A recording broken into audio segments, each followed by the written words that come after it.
I'm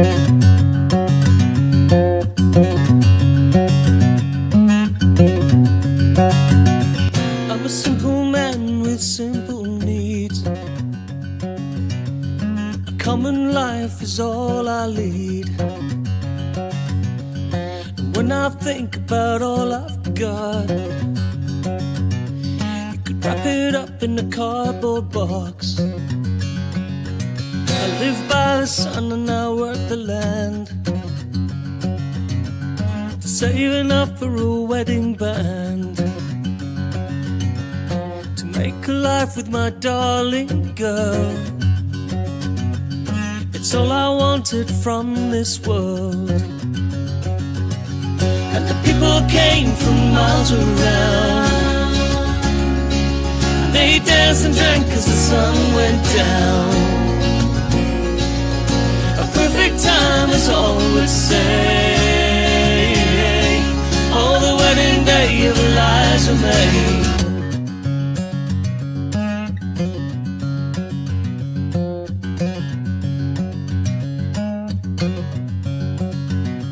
Now Eliza May is loved by all. Make any man stand 10 feet tall. Good afternoon, good morning, good evening to everybody out there watching Leaf Pile TV. My name is Craig Joyner. I'm currently promoting my new album, which is called A Kind of Calm. My dog is here, Lottie. Maybe later on I'll introduce you to her. Leaf Pile TV has sent me a questionnaire which I'm going to do my very, very best to answer as accurately as I can. We'll go for it. So, the introduction as to where this is being filmed. I come from a place called Chorleywood, which is very close to Watford, which I have lived in and around all my life. I was born in Watford, live in Watford. I've lived in Bushy, which is just round the corner from Watford. I lived in Kings Langley, which is just round the corner from Watford. I lived in Bricketwood, which is not far from St Albans, which is a lovely place. Anyone that's been to St Albans, you'll know exactly what I'm talking about. Loads of pubs, shed loads of pubs. So if you like a wee paint, then St Albans is your place. The making of this particular album, I made it at home. I have a little studio that I work in. It's very basic. I learned that when you're growing up and recording, you're learning your craft as you would. It's very much, you get the sound at source, so you work on mic placement and how you're going to record the guitar, how you're going to record the vocal, and get the sound that you want to hear, as opposed to trying to fix it in the mix, which is a very old sort of 80s term. Got a couple of mics, a couple of preamps, which is, for me, it's the easiest way to go because I'm self-producing and self-engineering a lot of the time, so it just makes it easier and much more manageable. The equipment that I use, right, well, as I said, my gear is very, very limited. I have a couple of preamps, but I do have a load of guitars. When I first got married to my wife Lolly, she said, "Why on earth do you need all those guitars?" And she said to me, "Please explain." So I sat her down with a cup of tea and I said, "This is what it is. Now the difference between a Stratocaster and a Telecaster is this." And of course we went off on one, and in the end she said, "Oh, I had no idea." And she has no problem whatsoever. If I want to go and find myself another guitar, it's not a problem at all. And if anybody else, any of her mates say, you know, "Why does he have so many guitars?" On the wedding day of Eliza May.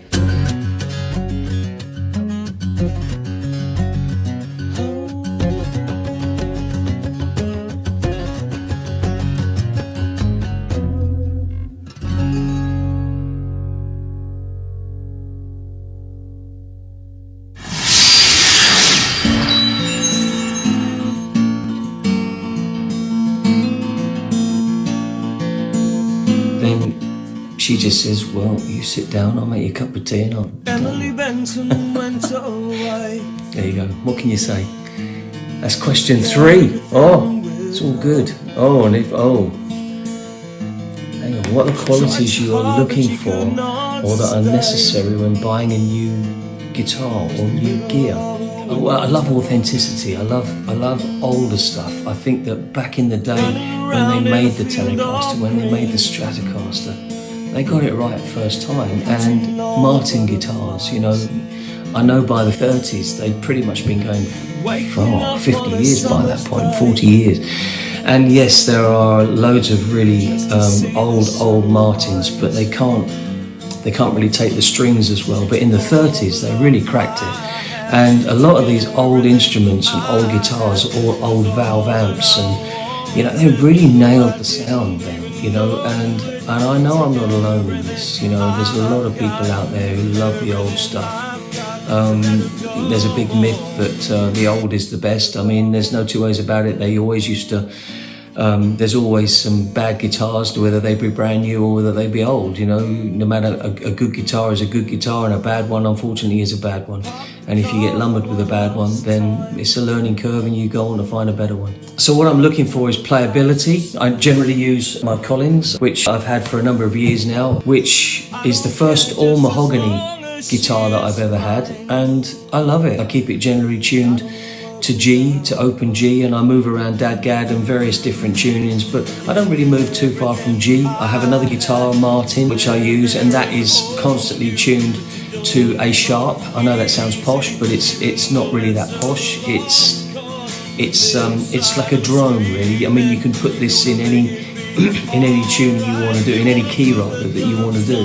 Now, when it's never been a fair fight, I can see your heart breaking. I like to keep the guitars tuned in the same area that they're used to, and then when you go to it, there's no surprises. It won't suddenly think, oh my God, you've moved me, and then everything has to move within the guitar, because you're dealing with wood after all, and wood moves. So yeah, the criteria is really, you know, the playability, because I'm acoustics. Tuning is a major thing as well. You know, making sure it's set up nicely is a really good thing. Making sure that the nut is stable on the guitar. They're the things that I really look for. And once you have an acoustic, or any guitar for that matter, any instrument that's set up to work well within itself, then you have a good instrument and something you can rely on. And every single time you go to it, there's no surprises. It does what it says on the tin. And they're really good qualities, and ones that I would always look for. So I hope that answers that question. Links to merch, links to my album. At the moment, I don't have t-shirts, mugs, pens, all those kind of things. I just have 2 out that I have for sale at the moment, and they are both available on craigjoynermusic.com. So if you just go onto that website, onto the shop, it will show you all the bits and pieces that you need to do to buy the album if you so wish to do so. Credits for the music videos. Well, I've done a couple of videos. I did a couple of videos on the last album, which was called The Art of Landing, which was my first acoustic one. And I did a couple of videos for that. And but this new one I've got, the flagship song that we're putting forward is a song called The Wedding Day of Eliza May. And myself and my manager, Mr. Mike Horano, we found this lovely old church just outside Chesham, in the middle of Chesham and Amersham, called St Leonard's, and wonderful place. We had a lovely day like today, and we just went there and filmed a load on the iPhone. I put it together. Bob's your uncle. Well, we came up with a little video. The credits for those go to really Mike Horano for filming such a, you know, I mean, an old git like me, you know. He had to look at me all that time. Dodge. Okay, food and touring. What are tours like? Generally, tours are brilliant. I love touring. I love getting out there and playing. The camaraderie that you have with certainly band members is fantastic. I really enjoy that. Always have done. Going out on your own, now that's a slightly different ballpark. It's a slightly different thing. I really enjoy it. But you have only yourself, and sometimes Mike will come with me. But generally you're on your todd. But the gigs that I'm playing, you meet a lot of lovely people. You really do, and the time that you spend, you know, at the gig and at the sound check, and you know, maybe just having a quiet pint at the bar. You know, you meet some great people along the way. So, you know, there's pros and cons to everything, but touring, I love it full stop. I mean, you ask any musician and they'll tell you that they, you know, very few people don't like touring. You know, it's brilliant. It really is. Get to play your guitar every single night, depending on what kind of a situation you're in. I mean, an acoustic situation will give you an incredibly warm, cozy feeling, if you like, and if you get the right sound man, which invariably you do, you know, they're again great people to work with. They look after you, and you really have something to play off. Of course, if you're in a band, it's another ball game. You just turn everything up to 11, as you would, and off you go. Make a lot of noise. Right. Oh, and what do we like to eat on tour? Well, you got to be a bit careful when you eat on tour, because the most important thing is the gig itself. So you don't want to go too nuts. I mean, I love Indian food, I love Chinese food, Thai, but you got to be a little careful. Certainly not to have it before a gig, because you'll end up burping the whole way through. But yeah. I mean, you got to try and avoid motorway services like with all your might, because your health will go down seriously and very, very quickly. So I wouldn't recommend that. If you get a day off or whatever it is, and then I'd probably go for an Indian or something like that, because once you've said what we're going to have to eat, you go for an Indian. Once you've said it, that's it. There's no turning back. There's no turning back. So performance. What are the fans going to expect from a performance? Well, with these songs that I'm doing from A Kind of Calm, A Kind of Calm was written and expressed in this digital age that we live in this high stress and fast moving world that we live in. I just wanted a breather, you know, just a breather from it all, and A Kind of Calm came into my head, and I sort of thought, well, you know, that's a pretty good way of just having a break, you know, just for 5 minutes, you know, just to breathe. So that's kind of why I made the album, and hopefully people will see it as that, you know, stick that on and just sit back and breathe for a couple of minutes, you know. May you never lay your head down without a hand to hold. May you never. In folk songs and acoustic music, there is always storytelling. You have to tell plenty of stories, and the good thing about stories is, when it's, you know what it's like, whenever you go and see a band play, a band that you've never seen before, what's the first thing you ask for? Well, have you got anything I can listen to so I know kind of what to expect? So in folk music, one of the things is that if you give them a little story, give people a little story, something they can hang the song on, what the song's about, you know, if there's a chorus, this, that and the other, then people can get involved and feel included. And it just helps you understand a little bit more about what's going on with the song, as opposed to just hearing the brand new song all the time that, you know, you've never heard before and know nothing about. So if you perform and you do what you enjoy doing, then hopefully people will cotton on to that. That's the way I would look at that. Just believe in yourself and do what it is you want to do. Don't try and please other people. That's a surefire route to failure. You have to please yourself, because then once you please yourself, you can believe in yourself, and then you can perform in the best way. You can become believable, and if you believe what you're doing in what you're doing, then, as I say, hopefully you'll switch other people on to the same thing. So a quote, fix it in the mix is not a good one. Again, sound-wise, just work on your sound, and yeah, I haven't really got a good quote for that. I'm sorry, you know, shame one. What did I do this weekend? Right.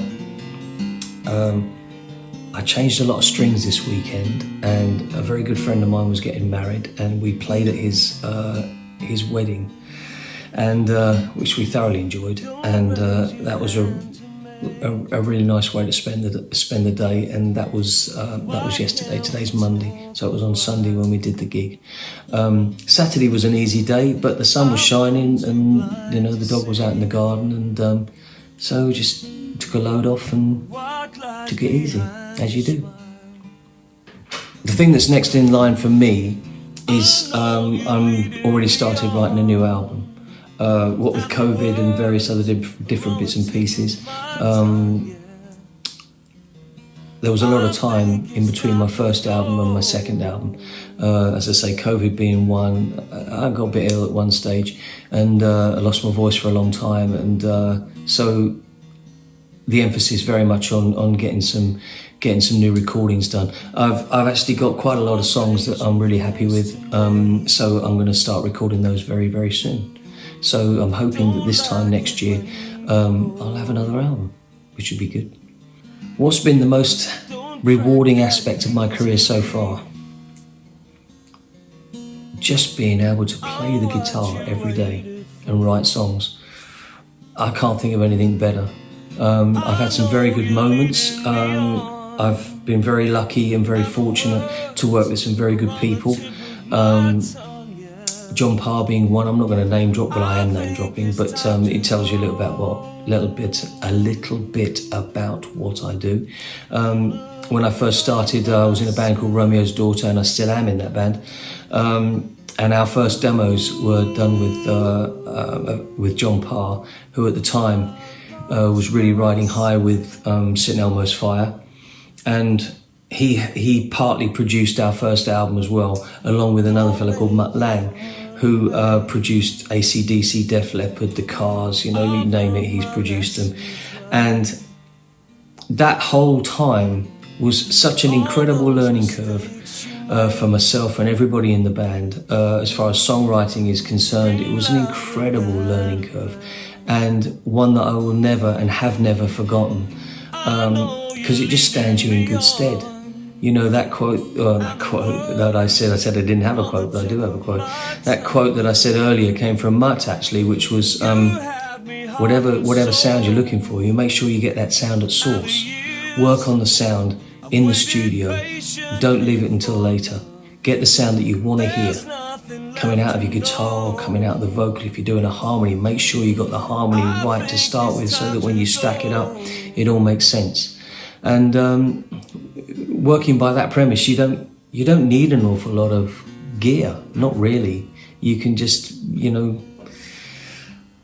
when you think of Alanis Morissette's first album, when she recorded that in her house, or in her producer's house, with very, very little. And these days it doesn't take that much, but the sound has to be right at source. So that's my way of thinking.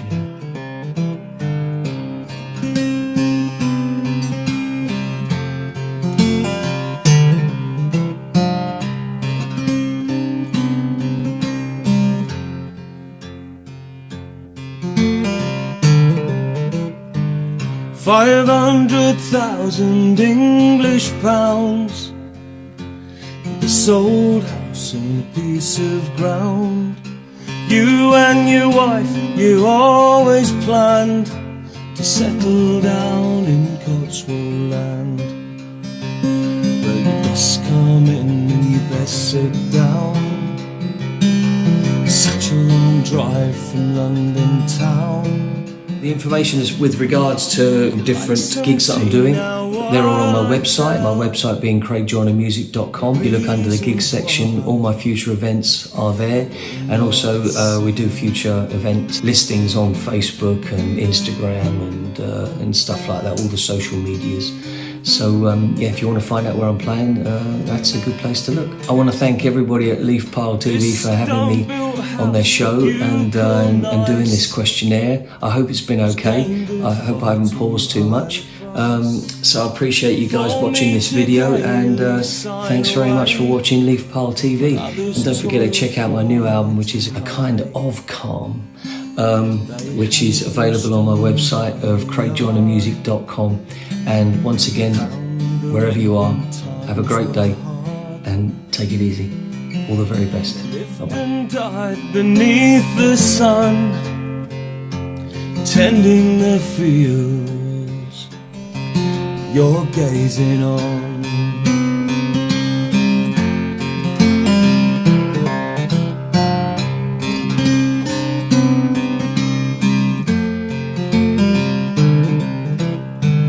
Well, they're all gone, but as for me, the wild hair still runs us free. In the dusk, the badger travels still, ancestral highways on their own.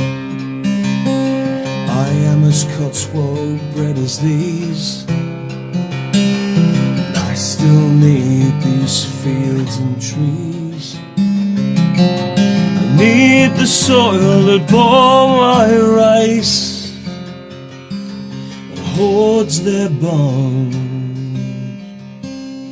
beneath this place.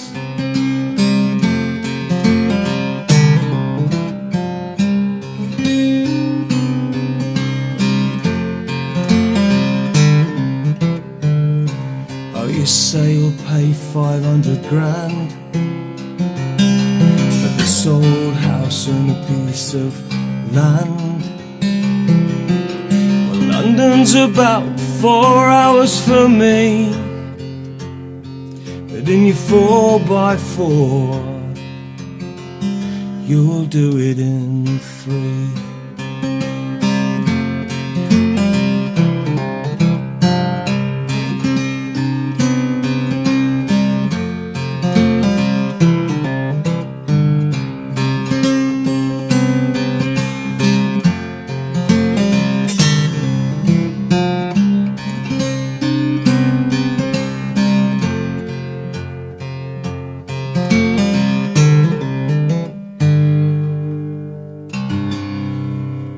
Hi, this is Craig Joyner, and you're listening to Leaf Pile Radio.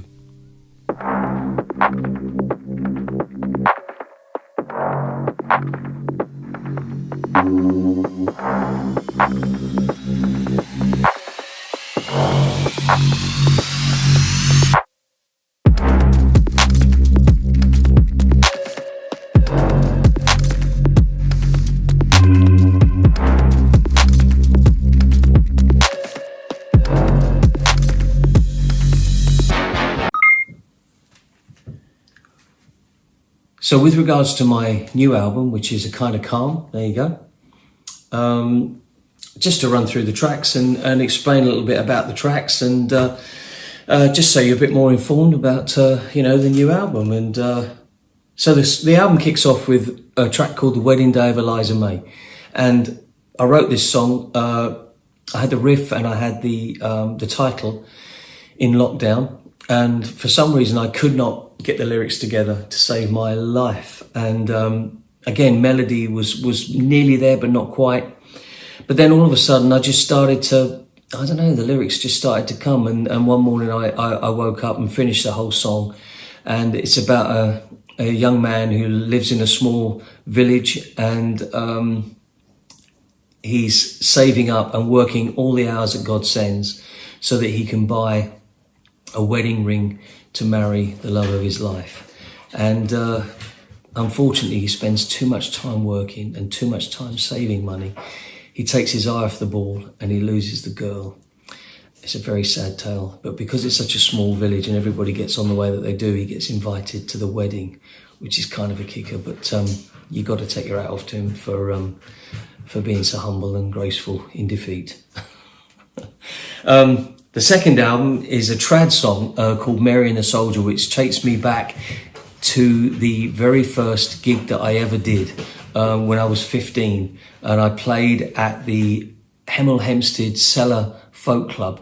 And anybody that's watched Afterlife on telly, that is filmed literally from the aspect of the old town Hemel Town Hall. And below that was the Cellar Folk Club. And the lady that ran that was a lady called Sue Farthing. And she, at the end of my very first gig, she handed me an album, which was an album by Paul Brady and Andy Irving. And she said, have a listen to that and see what you think. And I absolutely loved that album. I made a tape of it and I wore the tape out. Later on, I got a CD of it. I think now we just got ourselves an old record player. And I think we're going to, I'm going to go and see if I can find it on vinyl somewhere. It's got to be out there somewhere. But it made such an impression on me. But there's two songs in particular on that album that I absolutely love. And one is called Arthur McBride, and Paul Brady does such a wonderful version of that. And the other one is called Mary and the Soldier. And I love it. I really do. It's not like their version, but I've got 3 trad songs on this particular album, and each one I did in, as they may well have done it, which is in one take. And I did that with a good friend of mine, Simon Painter. I was in his studio, and we literally set 2 mics up and recorded them. And I was really happy with the recording, and yeah, I'm very pleased with that. So that's the second song on the album. That's called Mary and the Soldier. So the third one is Old Will, and it's completely fictitious. It's about a young man who gets press ganged into working on the ships and going away to sea, and but he already has a family at home. He has a wife and a daughter, and of course, because he's been press ganged to go away, he spends a lot of time away and never gets back to see them. And this is his struggle to get back to be reunited with his family. And it's kind of a folk prog. It's about 6 minutes long. I didn't really mean it to be that long, but it just kind of worked out that way. So what do you do? Just the fourth track of the album is a song called The Lark and Grey. I'm a very keen fisherman, and the lark and grey is one of the flies that we would use in fly fishing. That's fly fishing. It's one of the songs that we, it's one of the flies that we would use. Lark and grey is a dry fly that sits on top of the water. And yeah, I'm dead keen fisherman, and I thought, well, I don't have a song about fishing, so I came up with this song called The Lark and Grey. The fifth track is a song called Rainbow. Rainbow it was a really straightforward thing. Myself and my wife took the dog for a walk up on the common, and it was hacking it down with rain, and in the distance the sun was out, and there was just this massive rainbow, and Lolly looked up and she said, "Oh, what a lovely rainbow." And I wrote a song about it. So that's that. Coming Home. That is a song that I wrote with a friend of mine, a fella called Poole, and we wrote it about a fella who lives in a small seaside town, and he when he comes of age, he leaves that seaside town to find his fame and his fortune, only to realise years later that everything he ever wanted was back in that seaside town. So it's about him coming home and realising that that's where his true life is, and that's where his true love is.